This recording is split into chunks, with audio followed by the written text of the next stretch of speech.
Hi everybody, we are here today to talk sports medicine with Dr. Eric Bowman, one of our newest sports medicine specialists who works in our Center for Pediatric Orthopedics. So today we're going to ask questions about all aspects of sports medicine, concussions, everything you could maybe think of. So if you have questions, please leave them in the comments and we will ask them of Dr. Bowman. And also, even after our chat is over, please feel free to send us questions and we'll get them to Dr. Bowman. So welcome, Dr. Bowman. Thank you very much. I appreciate it. Happy New Year. Yes. So let's start with the basics. What is sports medicine and how is it different than general orthopedics, or how does it fit under general orthopedics? Yeah, it's a really good question. So I think the best and easiest way to think about sports medicine versus orthopedics is that as a sports medicine physician, I'm non-operative. So orthopedic physicians, orthopedic surgeons, they go through a surgical residency. They go through an orthopedic residency. And then a lot of times from there they can even subspecialize as well into, arthroscopic-based surgery or pediatric orthopedics, those sort of things. But they're surgically based. As a sports medicine physician, myself and my sports medicine colleagues here at Phoenix Children's, we are not surgically based. We are trained in primary care first. So generally speaking, pediatrics for myself and all my other colleagues here as well are all pediatrics trained first, and then we do an additional fellowship beyond that to work specifically in learning how to manage sports medicine conditions. So, those non-operative orthopedic things. So the great thing is that sports medicine and the orthopedic surgeon work really, really well together. In that, oftentimes, I can see a patient after an injury. I can work them up. I can do any imaging that needs to be done. And if ultimately it's a surgical issue, I can send them right on over to the sports surgeon or the orthopedic surgeon in general, and they can get it taken care of. And we work as a great team. So. Yeah, so that's why everyone's all together under one program. Absolutely. So when does an athlete need to see a sports medicine physician and not, say, like a pediatrician or an emergency room doctor? I think, when your child has a sports injury, you're thinking emergency room, pediatric doctor, but when is it important to come to a sports medicine physician? Yeah, I think that's a really good question. One of the things I'll even say that I think can happen as a step before that is if you're at a location where your child has access to an athletic trainer, utilizing an athletic trainer is a great way to be able to almost triage that. Athletic trainers are trained as part of their schooling and their on-site education in managing some of those sports injuries and almost triaging them to the right place. And so if you have access to an athletic trainer at your child's school, I think that's a great place to start because they can help guide you in the right direction. Okay. But having said that, what I would best say is that most minor things, such as basic ankle sprains or maybe a bump or bruise or things like that, most primary care pediatricians, family physicians, whatever, they can manage those. Okay, that's not an issue. A lot of times we get referrals from primary care physicians, right? So maybe you're unsure and your first step is your pediatrician. That's where you go because that's who you know and you trust and you have confidence in. You go, you talk to your pediatrician, they may send you to us, and they may look at the injury and go, oh, I'm a little bit more concerned that this could be something that needs more of a workup, more imaging. Maybe this is something that we need to have somebody else look at. And so they may send you directly our way. Okay. As far as emergency room, excuse me, I guess the best way to think about the emergency room is if it is something that is causing a significant amount of pain for your child, if it's something that's, when it comes to head injuries, if they've had any kind of, loss of consciousness, oftentimes those are things that, a child may need to be seen in the emergency room for. Just because, if it's severe enough, you're worried about a broken bone, those are things that oftentimes may need to be seen in the emergency room, just because they can at least get that initial evaluation, the initial x-rays, the initial imaging, they can make a decision there if your child needs to be, admitted, if your child needs to have further management, if it truly is an emergent thing. So even above and beyond the emergency room, I also, mentioned urgent cares too. Urgent cares are a great resource for sports injuries too, especially if you have that, what appears to be minor sports injury and it's the weekend, right? Your primary care is not open, sports medicine may not be available.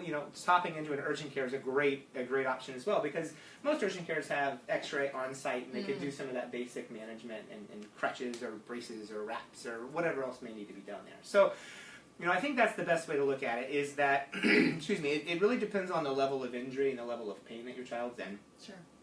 But ultimately, I think it's also important to note that people and patients can come see us directly, right? So you don't have to. I mentioned earlier that a pediatrician could make a referral to us. They don't have to. If you as a parent say, I want my kid to see a sports medicine specialist, and I just want to, potentially cut out any kind of a middle person, I want to go straight to somebody who's trained in sports medicine, they can do that as well, especially if, they're worried about, again, that ankle sprain, the knee injury that has swelling with it, the concussion, those sort of things. So those are things that we can definitely see. Great. So are all the patients you treat somehow involved in sports? So the short answer on that is no. So, I think sometimes people do get confused when they hear sports medicine because they think, oh, well, my child's not an athlete, I can't see him, right? Sure. And I think it's important to understand that we're trained in musculoskeletal medicine, right? So you may have the child who you may not consider to be a quote-unquote athlete involved in a sport, but let's say they're in band. Let's say they're, just walking down the hall at school and they twist their ankle or whatever. We're happy to see those kids, right? We do not need to, have the prerequisite that you're an athlete. That's not something that we have to do. So we'll see pretty much anything in that sense, right? It's important to understand that we just want patients to get the right treatment. That's really all we care about. So it doesn't have to be sports medicine. It can, or sports-related injuries. It can be any kind of injury whatsoever. So, I think it's also important to understand that different sports and different athletes will respond to treatments differently as well. Right? So that's something else that we take and play into this, is that, understanding that patients will have a different pain level, will have a different desire to work hard, those sort of things. Those are things that will play into it. But no, your child does not have to be an athlete to be seen by us. So if I'm just walking down the hall and I trip and fall and break my leg, I can come in. You can. Oh, that's we great. can take care of you. So that's good. Absolutely. For the patients you see who do sports, what kind of sports are you seeing them do that are causing some of the more contact, high impact things? So the short answer I'll give on this is that literally we see any sport. And we will see injuries in any sport. And, I think one of the injuries people think about with sports medicine a lot are concussions, right? And the impact side of things. Obviously, we know there are sports that have higher risk, right? We know that, young people who play football, or play soccer, or sports like that, yes, the risk of concussion is higher. However, when I'm in the clinic talking to patients and concussion patients specifically, I will tell them I have literally seen a concussion in pretty much every sport. And they laugh at me and go, yeah, really? How is it, right? So just as some examples, yeah. I have seen a bowler who stepped across the lane was slick, he fell, hit his head. I have seen a cross-country runner who was exceptionally tall, who ran into a tree branch. I have seen, this is probably the funniest one. I actually didn't see this one. One of my colleagues did. Crew, so rowing. They were out rowing on the water. A flock of geese flew at them, hit the lead rower in the head, and that individual got a concussion. Oh my gosh!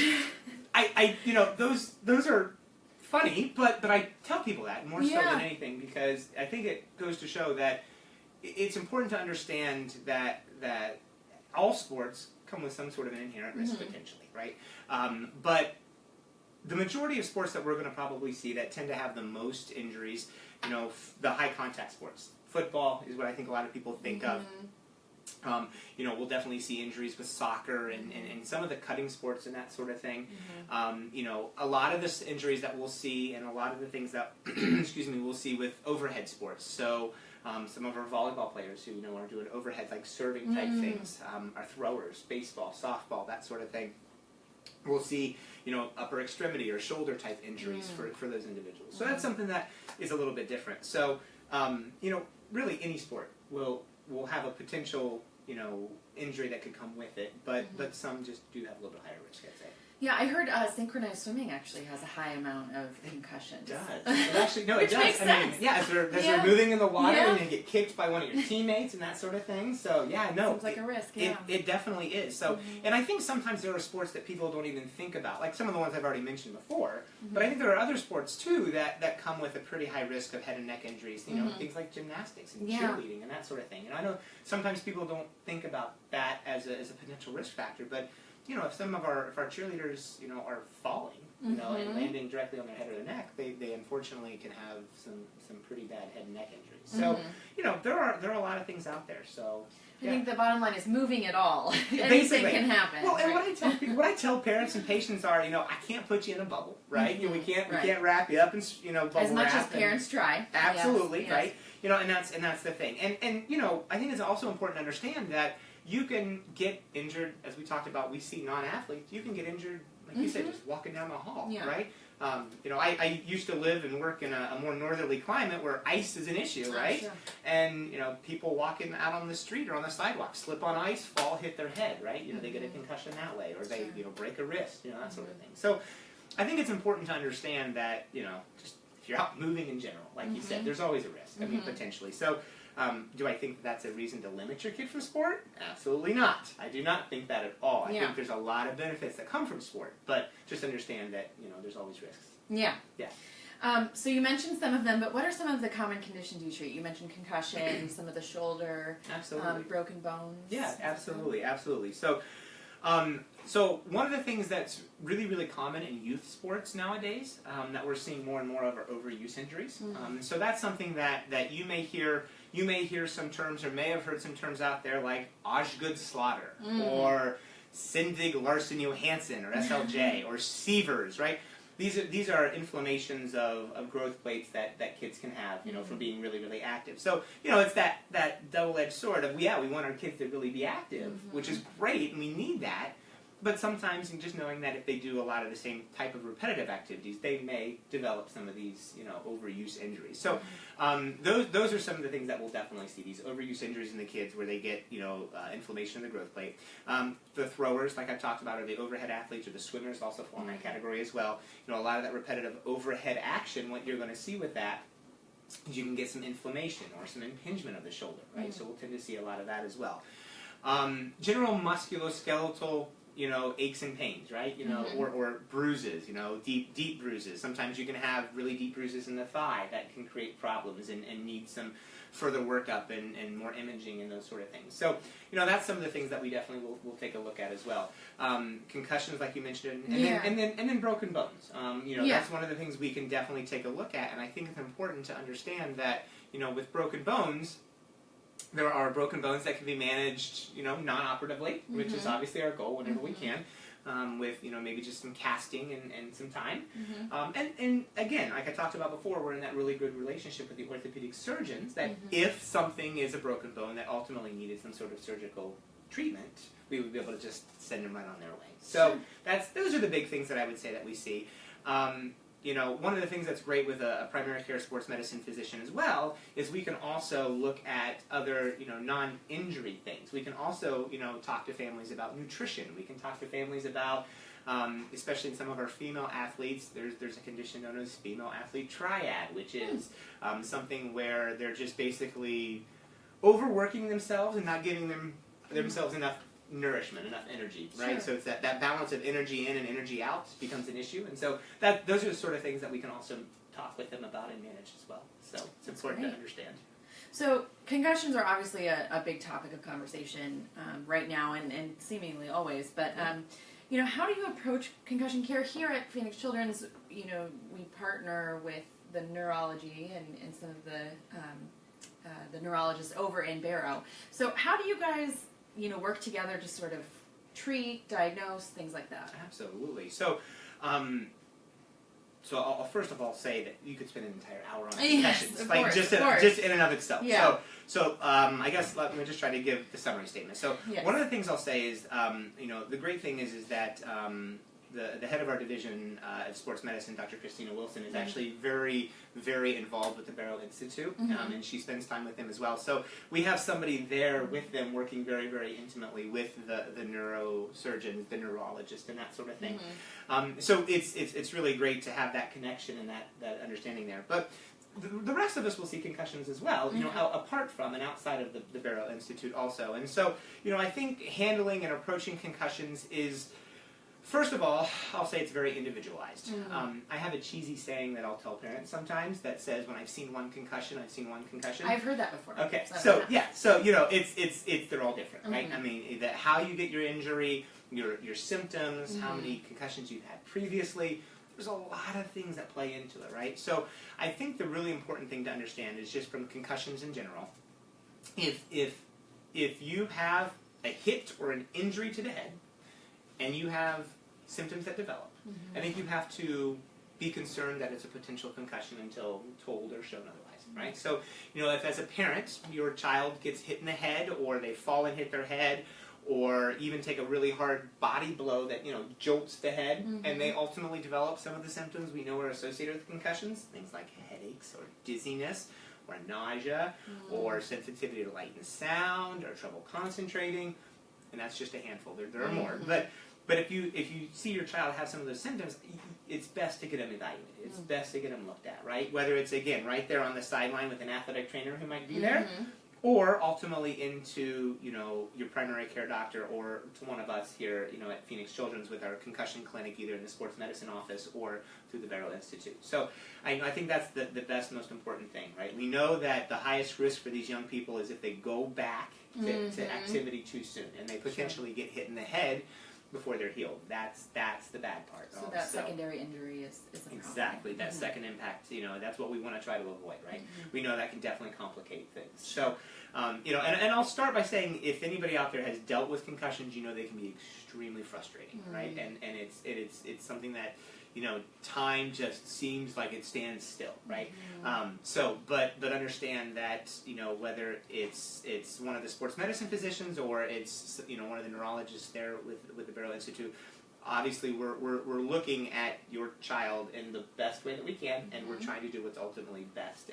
And I always tell people, what we're going to do is we're going to get them back when it's safe, right? And not before that, right? So understand that if it seems like it's taking longer than it should, it's because we want to make sure that the child's better and improved, and that they're doing well, and they're not having any of those issues. So I think that's really, really important. So I think that's the best way to look at it. Is that again, cliche, in that I'm a sports medicine physician. It's a team approach, but it really is a team approach. It really is. I mean, again, between the athletic trainers, the sports med physician, neurologist, those sort of things. And everyone just wants to make the athlete better. Absolutely. The patient, the student better. Absolutely. And I think that's important. And I think, unfortunately, there still is somewhat of a stigma with concussions out there, right? It's better than what it was, right? Back when I was in high school, it was it's a bell ringer. Get out there, you're fine. Right. So that's kind of suck it up. That mentality is less, right? But I think there's still the concern that a lot of athletes will fear that if they tell somebody about their injury or they report their concussion, that, they're going to get benched. Somebody else is going to take their spot. They're not going to be able to play in the big game, And I think it's really important to make sure that we teach them and understand that we're not here to bench them. We're not here to sit them. We're just here to make sure that they're healthy. We're here to make sure that they're safe. That's what we care about more than anything. Sure. Absolutely. So why is it important for young athletes, even teenagers, to see a doctor who treats children and adolescents? Yeah, I think the simplest answer on that is specialized training. And again, like I mentioned before, the 4 primary care sports medicine physicians that we have here as part of Phoenix Children's, we're all PEDS trained.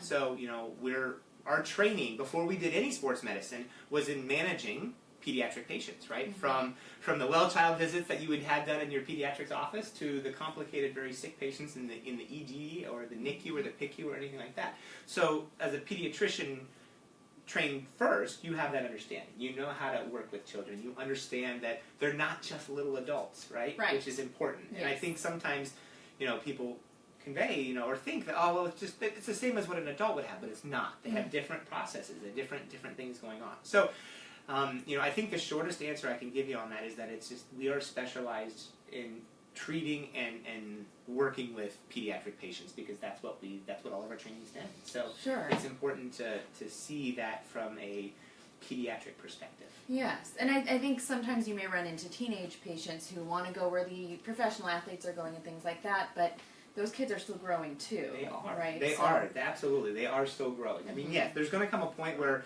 they're old enough and big enough and that sort of thing that their physiology or their makeup is more adult-like. But yes, they are still growing. And I think, especially, for example, if you think of a big injury out there I think a lot of people are familiar with is an ACL tear, Yeah. right? I mean, that's one of the things, if you come to the pediatric sports medicine physician, we work up your ACL tear, we get the MRI, we determine that's what it is. It's important to understand that a pediatric sports, surgeon is who you want to see and who you want to work with because they understand the growth plate. They understand that you have to be aware that those growth plates have issues. So, I think it's important to understand that. Sure. For sure. So we've talked about a lot of different injuries Yes. and things, but Yes. in general, are there any recommendations you would make to avoid sports-related or non-sports-related injuries? Also a loaded question. So I'll try to keep this brief. One of the first things I would definitely tell people, nutrition. Nutrition is really important, okay? You've got to make sure you hydrate, right? Your body needs fluids, right? And when I say hydrate, I don't mean drinking the Pepsi or the Mountain Dew or the Monster or the Red Bull. Those don't count. Water. We need to hydrate. Now, what about Gatorade? Oh, that's a very interesting question. So, Gatorade, if you're doing intense workouts, Gatorade or Powerade or those sort of things, okay. I mean, you can replenish the electrolytes and the sugar that your body's using if you're doing an intense workout. If your workout's 30 minutes or less, you're going for the walk, you're doing some basic weight training, you don't need Gatorade. Got it. What a lot of people don't understand is that Gatorade actually, per serving amount, has more sugar than a Coke. So it's important to understand. Stark. It is. I mean, great marketing for Gatorade. I think they did a really nice job, but I think unfortunately it is something that is important to understand. That we have an obesity epidemic in our country the way it is. So, to just drink Gatorade because it's healthy, you don't want to do that, right? Water is going to be key. Now, again, like I said, intense workouts, Gatorade's fine. But the hydration is key, okay? Nutrition is also key. And so what I mean by that is, you don't want to give your body a bunch of fast food, greasy, heavy, whatever it may be the day of a game, right? Because that's not going to give you the proper fuel that you need, right? You want to make sure you get a good balance of carbs and proteins and make sure you get fats in there, right? Those are all important, especially in young athletes, right? I talked about that female athlete triad earlier, right? That's something that we see happen in some of our young female athletes, and we want to make sure that doesn't happen. So just as a foundation, you got to give your body the building blocks and the foundation it needs, and that's where nutrition kicks in, okay?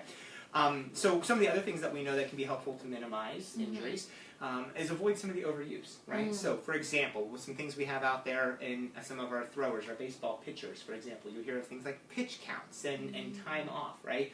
We recommend taking a season off. Now, that doesn't always go over well, and that doesn't always, isn't something that people, that people want to hear. But honestly, making sure you take at least a day or two a week off, making sure that you at least, if you can take a season off per year, that's really important. It gives your body that chance to rebuild, right? You got to think about it like a teeter-totter, or a seesaw, or whatever you want to call it, right? If you're tearing down, and not giving your body the chance to build itself back up and repair itself, that's when injuries occur. Sure. So you got to make sure you take that appropriate time off as well.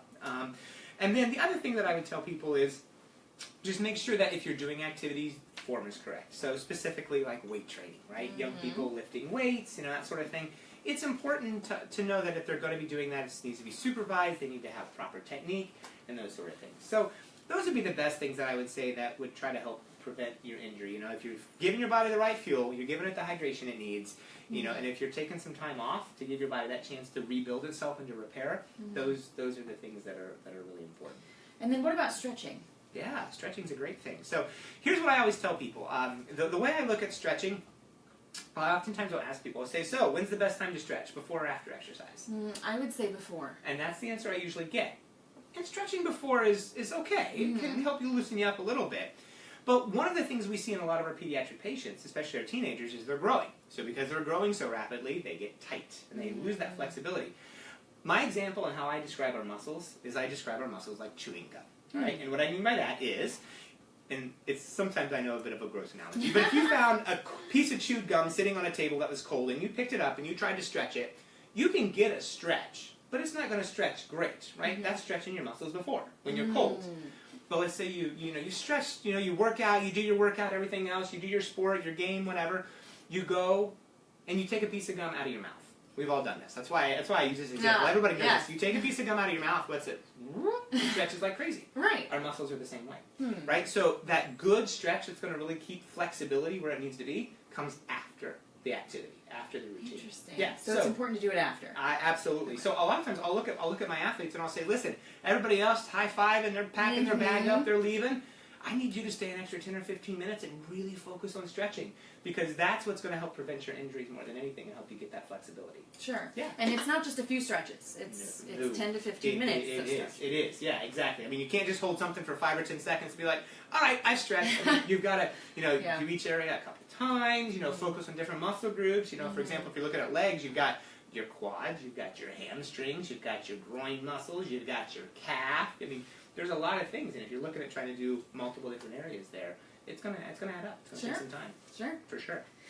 So what can parents and coaches do to make sure their athletes play safely? I'm sure that there's many answers to this question, but do you have any suggestions? So, I'll come at it from a couple of different ways. Okay. One of the things I'll actually, from a completely not even athletic ability standpoint, is teaching good sportsmanship. That's actually really, really crucial. I mean, understanding that you need to respect your opponent and not try to take the cheap shot, right? That's something. You hear that a lot, unfortunately, somebody took a cheap shot on me and that's how I got my knee injured, right? So honestly, teaching sportsmanship is one of the first things that you can do. Sure. So other than that, as far as the actual physical part of it, I think the things that we already talked about kind of up above here as far as recommendations to prevent some of these injuries, making sure that they understand the rules, making sure that they have stretched, and that they have warmed up appropriately, right? That's the other thing, warming up is really important, right? Prevent some of the injuries that way. Make sure that when they are coached, that everybody goes over, all of the specifics and the techniques, and, for example, tackling. That's a big thing in football, right? If we teach proper tackling at a younger age, by the time we get into junior high and high school and beyond, we've got the right approach already there. So I think making sure that we really take care of our kids, not only nutritionally, but also make sure that they understand the sport they're playing and address it that way. I think those are the best things to try to help prevent injury. That's great. Yeah. So just one last question we have today. Why should a patient come to the Center for Orthopedics for sports medicine treatment? Yeah, well, I think that's a great question. And one of the things I would say is because we want to treat your kid and we want to get your kid better. I mean, that's the best thing. We have specialized training to deal with pediatric patients.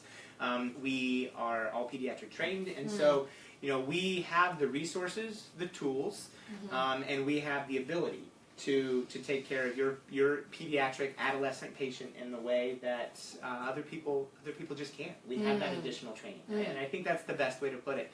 And so we understand the pediatric patient, we understand the pediatric athlete, and that's really, really important, I think, to help get your athlete, your child, better. Sure. So actually, we have one more question. Absolutely. We have someone asking about gymnastics.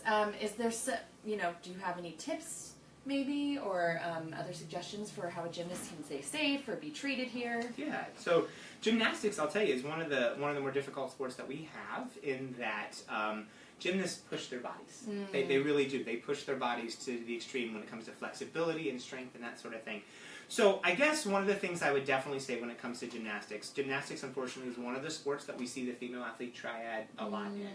So making sure that if you have a young gymnast, and again, more so, I'm kind of leaning towards a female gymnast out right now. Male gymnasts have some of the other things as well that I'll talk about in a second. But I think really making sure that they understand the importance of getting good calories, making sure they understand the importance of listening to their bodies, monitoring their bodies, right? If they're of that adolescent age, make sure that they don't have a loss of periods. Those are things that are really, really important to understand. So I think making sure that your gymnast understands, her body is really, really important. Other than that, I think the big important things for gymnastics to understand are that we need to make sure people, again, have a good balance of their strength, right? Sometimes you can overcompensate one muscle area versus another, and so you want to make sure that you have that balance of strength, from the front of the core to the back and everything.